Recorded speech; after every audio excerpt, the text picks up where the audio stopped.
जैसा कि आपसे वादा था कि हम मैथ का दूसरा वीडियो लेकर के हाजिर होंगे, तो हम जो सवाल उस दिन हमने किए थे उसके आगे के प्रश्नों को लेकर के आपके सामने हाजिर हैं।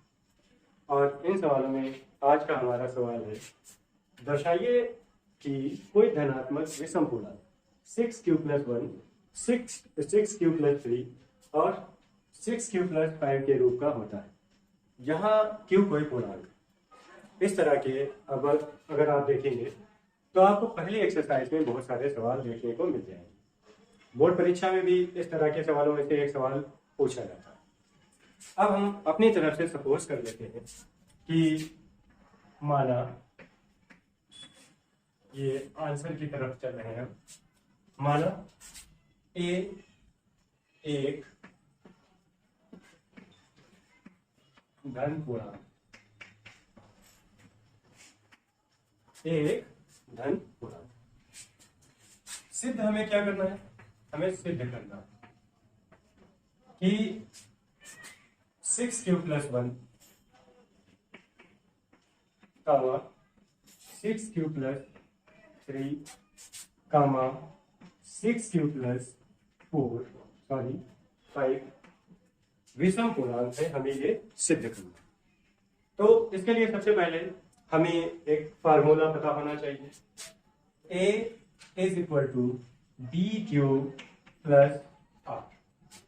अब होता क्या है कि सबसे पहले अगर हम इसका कंपैरिजन किसी एक से कर दें तो कंपैरिजन करते हुए हम देखेंगे कि B जो है वो 6 की जगह पर है, यानी कि 6 की जगह पर है। यानी कि अगर हम इसकी जो हमारा फार्मूला है इसकी तुलना करें तो B किसकी जगह पर है? 6 की जगह पर, और Q अपनी जगह पर है। ठीक इसी तरह से R की जगह पर क्या है? 1। अब अगर हम R का कंपैरिजन दूसरे वाले से पूरे सूत्र से दूसरे पूर्णांक का जो है कंपैरिजन करें तो हमारे सामने 6 अपनी जगह पर, B की जगह पर रहा, Q अपनी जगह पर रहा और R की जगह पर 3। इसी तरह से B की जगह पर 6, Q की जगह पर Q और R की जगह पर 5। ठीक है। फिर इसमें क्या होता है, अगर हम B के मान को देखें तो B का मान हमारा कितना है? 6। इस मान से हम क्या कर सकते हैं? R के मान निकाल सकते हैं। जैसे R का मान निकालने के लिए R का मान जो B का मान है इस मान से एक अंक कम तक मानना है। क्या मान सकते हैं? 0 हो सकता है, 1 हो सकता है, 2 हो सकता है और 3 हो सकता है, 4 हो सकता है, 5 हो सकता है। और B का मान कितना था? 6 था, तो हम उसे एक कम मान तक ले सकते हैं। तो दोस्तों कुछ लोग इसे दूसरे तरीके से भी करते हैं, जैसे मानते हैं कि 0 इज ग्रेटर या इक्वल देन R, फिर इसका कोई मान दे देते हैं। एक ये भी तरीका है, लेकिन ये तरीका थोड़ा सा उलझा हुआ है। जिस तरीके से हम सवालों को बता रहे हैं ये बड़ा ही आसान तरीका। अगर आप पूरे वीडियो को ध्यान से देखेंगे तो आपको पूरा सवाल आसानी से समझ में आ जाएगा। अब हम इस फार्मूले का यूज करते हैं और हम R के एक एक मान को, पहले 0 को, फिर 1 को, फिर 2 को, फिर 3 को, 4 को, 5 को लेते हैं। अब हम मानते हैं यदि R is equal to 0, R is equal to 0। अब फार्मूले से हमारे पास क्या था? A is equal to BQ+6, sorry B is equal to R। तो यहां पर हमने पहले ही कंपैरिजन किया कि हर जगह B का मान कितना है? 6 है, तो हमने उसको उस जगह पर रख दिया। यहां पर Q अपनी जगह पर बना रहा। अब हमने क्या किया था? R का मान 0 माना, तो यहां पर हम प्लस में R की जगह पर 0 लेते हैं। तो इस तरह से हमें पहला पूर्णांक मिल गया। फिर इसी तरह से हम क्या करते हैं? मानते हैं कि यदि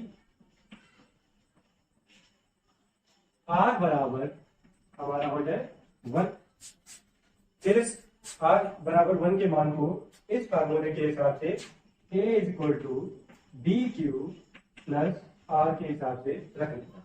तो B की जगह पर हमारा मान क्या हो जाएगा? 6, Q, और R की जगह पर हमारा मान हो जाएगा 1। इसी तरह से हम तीसरी मान को लेते हैं, यदि R इज इक्वल टू 2, फिर से फार्मूले में मान रखने पर A is equal to BQ plus R, B की जगह पर 6Q और R की जगह पर अब हमारा मान रखा जाएगा। फिर से तीसरे स्टेप की ओर बढ़ते हैं। अब यदि R बराबर 3, तो फार्मूले से A is equal to BQ plus R, B की जगह पर 6Q और R की जगह पर हमारा मान कितना 3 रखा है। फिर इसी तरह से यदि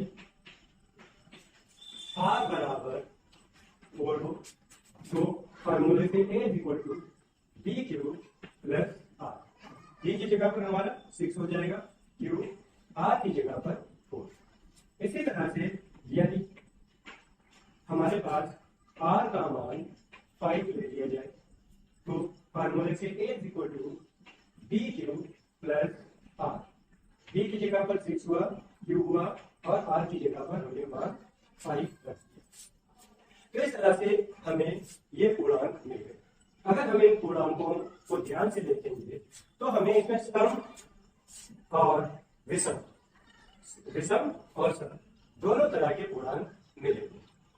अगर हम इन सारे पूर्णांकों में तलाश करेंगे तो हमें 6Q प्लस 1 जो कि प्रश्न में था, 6Q प्लस 3 और 6Q प्लस 5, ये तीनों पूर्णांक मिले। इन तीनों पूर्णांकों को अगर हम ध्यान से देखेंगे तो ये तीनों के तीनों पूर्णांक विषम पूर्णांक।